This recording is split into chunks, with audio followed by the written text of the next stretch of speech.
Kota tanpa buku. Pernahkah kau ke toko buku, perpustakaan, atau taman bacaan? Tidakkah kau merasa istimewa ketika berada di dalamnya? Di sekelilingmu ada berbagai tokoh dari dunia nyata dan khayal, tempat yang pernah kau kunjungi dan yang belum. Informasi dan cerita dari masa lalu, masa kini, dan masa depan. Semua berpadu. Semua berada dalam genggamanmu. Saat berada di antara buku, tidakkah kau merasa menjadi raja dan ratu? Ruang dan waktu seolah menyatu tanpa batas. Kau bisa terbang melintasi sekat negara dan melewati berbagai zaman. Kau bisa menyelam ke dalam samudra, melayang di angkasa, bercanda dengan aneka satwa, dan berkelana di tengah padatnya kota, juga di rimba raya. Kau tahu, buku adalah jendela dunia, kunci pengetahuan, dan pintu wawasan. Muhammad Hatta, sang proklamator, berkata, "Aku rela di penjara, asalkan bersama buku, karena dengan buku aku bebas." Melalui buku, manusia terbebas dari ketidaktahuan.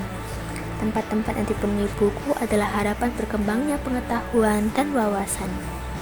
Apa jadinya jika kota tanpa buku? Pantaskah dia disebut kota? Di kota itu, mungkin kabar datang dari sumber lain, dari koran, televisi, atau internet. Mungkin informasi dan cerita datang dari cerita nenek moyang, pakai dongeng-dongeng sebelum tidur. Irama warganya pun tiada beda.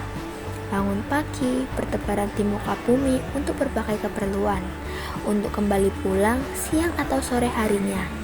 Setelah itu, mereka berangkat tidur dan memulai lagi hari berikutnya. Semua serupa. Di kota itu, mungkin ada bangunan bernama perpustakaan.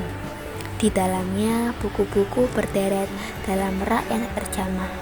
Tiada tangan meraih dan membuka halaman demi halaman dengan sukacita. Mungkin juga ada tumpukan buku-buku di sudut-sudut sekolah yang sepi dan berdebu. Jarang dikunjungi, jarang dibaca. Buku-buku di sana terongok tanpa nyawa.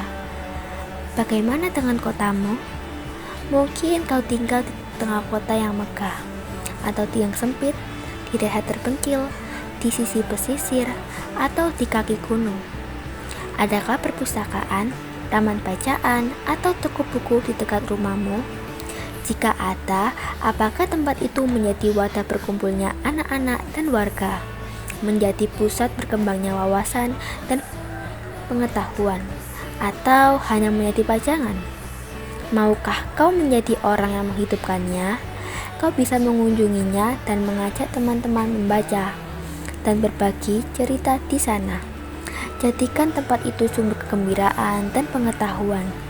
Jika tempat itu belum ada, maukah kau menjadi orang yang mulai menghadirkannya? Kau bisa memulai dari sebuah sudut teras di rumahmu. Ajak teman-temanmu mulai langkah baru. Jangan biarkan waktu berlalu tanpa buku. Siapapun dirimu, bersahabatlah dengan buku. Dia akan menjadi teman setiamu sepanjang waktu.